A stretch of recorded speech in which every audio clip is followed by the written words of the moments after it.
Revealed. Heritage Open Days, organisers' feedback. Every year in September, Heritage Open Days celebrates England's rich architecture, history and culture. Thousands of buildings of every age, style and function open their doors free of charge. Heritage Open Days is organised by hundreds of local organisations together with thousands of volunteers who open up buildings and run activities in their community.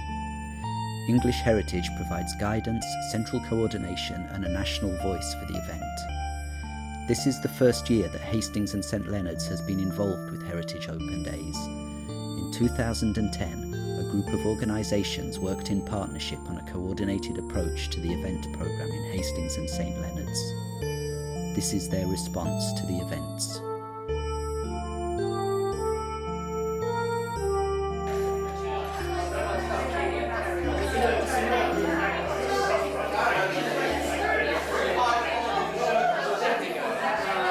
This event really is to sort of thank you all, as Liz has so eloquently said, because really it's just come out of nowhere, and just your energy and enthusiasm has really made it, wonderful and exciting, and the feedback, as I said, we've had has been great. Right, start off getting Heritage Open Days in Hastings to start with, and I suppose that includes keeping it in Hastings. The publicity and the way it was presented and circulated got through to ordinary people, and I think the danger with a lot of art stuff is it gets through to the arty people, the people into the arts. And it was great to me that there was art getting through to ordinary people, and there was heritage getting through to ordinary people who were really interested, as Ian says, in their own environment. And this was really slightly different. It was different people turning up to, different local people and different visitors. And I thought that was really exciting. So how would you ensure that the Heritage Open Days continues and those things are sort of, carry on being able to cover? It requires, I was delighted that the Masonic Hall opened its secret chambers to people.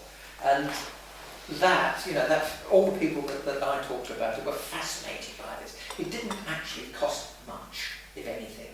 The Marine Court experience, I don't know if that cost very much, I doubt it. It's not down to cost, so sustainability isn't down to pound notes, it's down to enthusiasm, it's down to people who are proud of what they've got to show it. This evening, we've really wanted to, at Heritage Open Days as a project in Hastings and St Leonards, just get people to feedback their experiences from being a Heritage Open Days organiser. So that would be looking at challenges they've faced, looking at the positivity of creating the first ever Heritage Open Days in Hastings, as well as ideas for future sustainability. So really kind of looking at how we can carry on with the sort of programme of events on an annual basis, but in a much more sort of embodied way, so people are taking on much more of their own voluntary responsibility.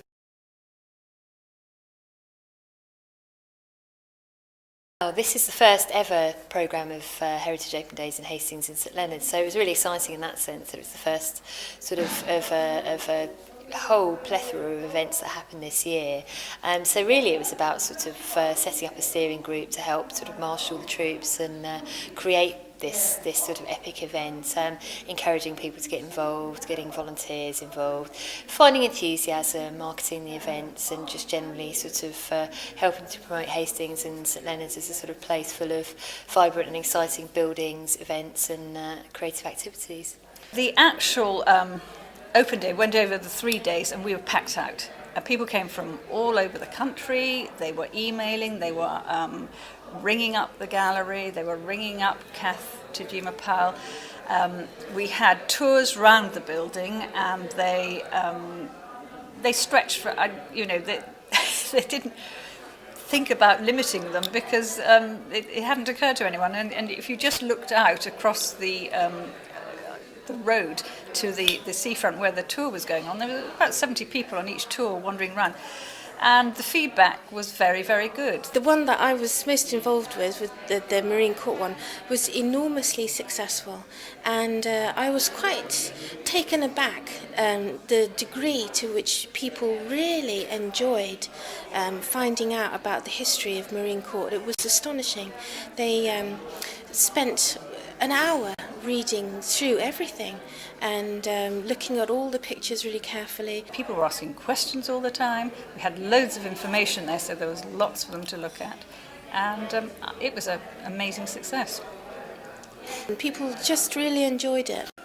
You know, they got a lot out of it.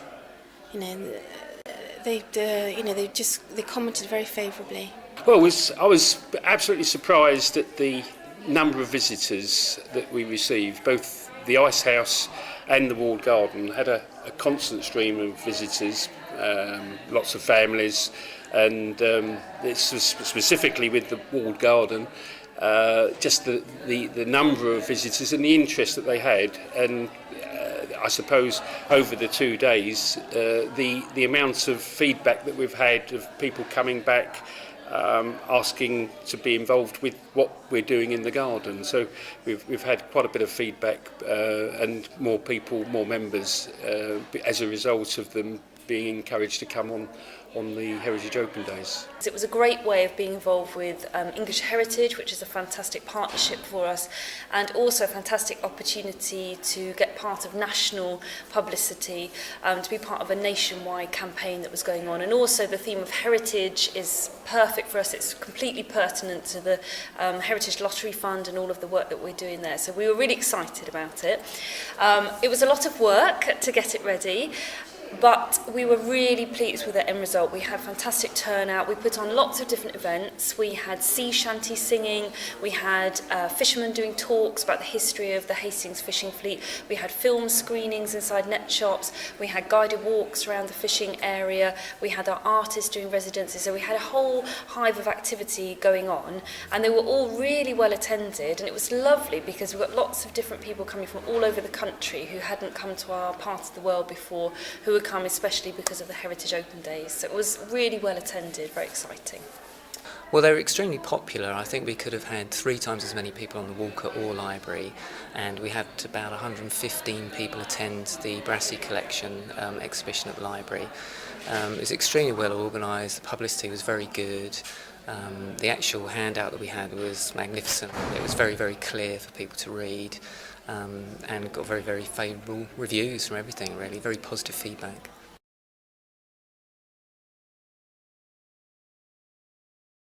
Creative Landscapes is really looking at enabling deaf and disabled artists, essentially early stage, early career artists, to really work with access groups in Hastings and St Leonards, and also to develop their own responses to sort of heritage and events and places in the Hastings and St Leonards area.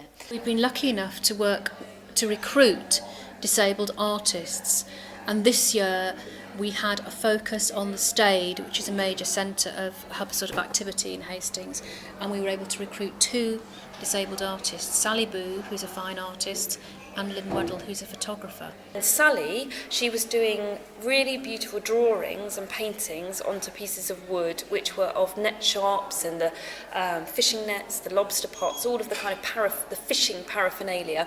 And she was also practically living in a net shop as well. She was kind of hidden inside the net shop, painting what she could see on the outside.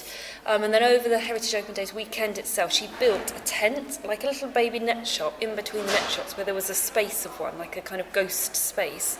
And then she invited members of the public to come inside and to draw what they could see on the outside. It was entirely successful. It was fantastic to work with the artists. They were extremely high quality. They were so professional. It was a new experience for me. I learned a lot from it, and I think that the fishing community who worked with them benefited from it. I think my only regret really was that because of the time constraints, we didn't have the luxury of being able to share the fantastic work that they did with as many people as I would have liked to have. So what I would like to do next year, if I've got some money in my budget, is I'd like to follow that up actually and put on some kind of extended exhibition or continue the work, continue the link, continue the work that they did on the stage, because it was so fantastic. It'd be a shame for it to have been lost in that moment of the weekend. So it's kind of like allowing people to see disabled artists and disabled facilitators taking a lead role as well. And also what we're trying to do is to demonstrate a number of different ways that access can be used. This year we've had British Sign Language interpreted walks, we've used talking labels, to give a little bit of description in the photographic treasure hunt that Lynn developed on her own body of work. It's kind of looking at innovative ways, but it's a starting point in Hastings because it's the first year it's been done in Hastings.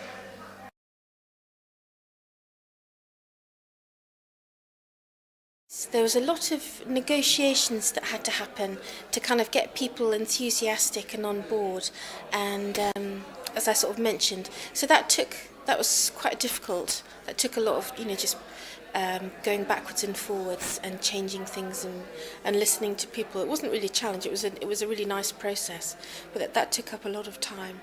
My own challenges really have been time. I'm sort of contracted to work on this project 1 day a week, so that's been not so difficult initially with setting up the project, but sort of latterly towards sort of the summer and actually during September for Heritage Open Days, that's been a lot more of a challenge in terms of managing time well, trying to keep it to within 1 day a week, putting everything together, catching up with people, and just generally sort of maintaining the housekeeping really. When you're trying to look at access issues and nurture links with local disabled people, outreach work takes a heck of a long time. So we're only really just beginning to get to know people, and that means that we haven't been able to involve as many local disabled and deaf people as we would like.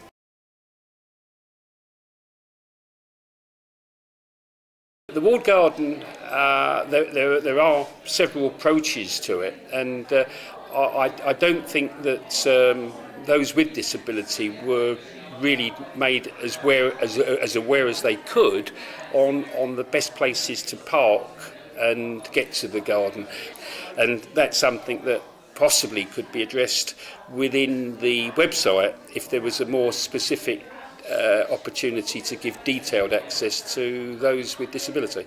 Making sure that, for example, if their venues don't have wheelchair access, then finding ways that we can hire ramps, or that we can have beach matting that we borrow from the council for the stayed net shops, or looking at things in a slightly more lateral way.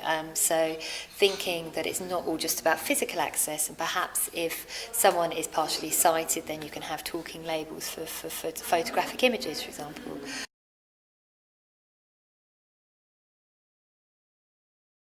I think there are just innumerable places you could do the same thing. You could stretch it all over St Leonard's, basically. I mean, there's the whole Georgian Newtown thing, which, although they did tours around there, there's a lot more going on. You could expand it quite a lot. I'd like to see more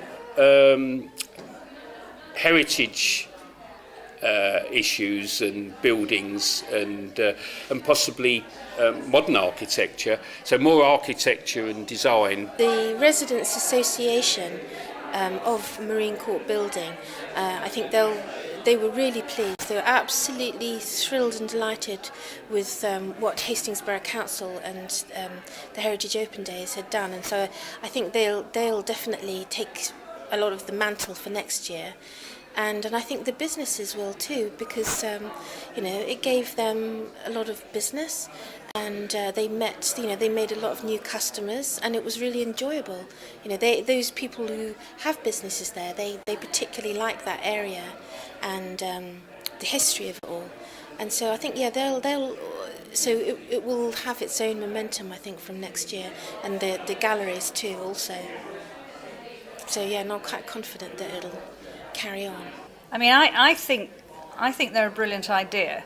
I think there's a great take-up for that sort of thing. People do have leisure time, and they do want to go somewhere interesting, and they do like information. A lot of people like to go somewhere and increase their knowledge. So anything like that, where they can go around and go on tours and learn something new, I think is going to be very, very popular.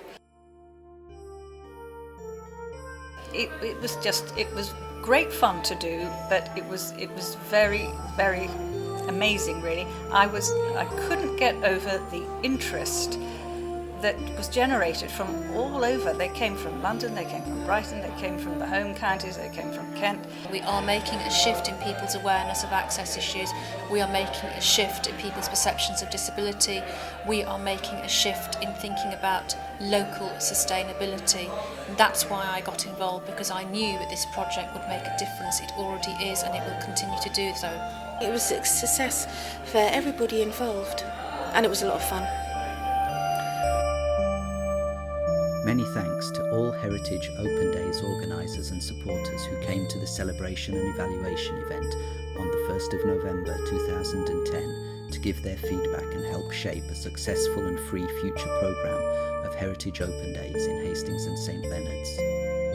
And sincere thanks to all Heritage Open Days organisers in Hastings and St Leonards for participating in the first ever Heritage Open Days event.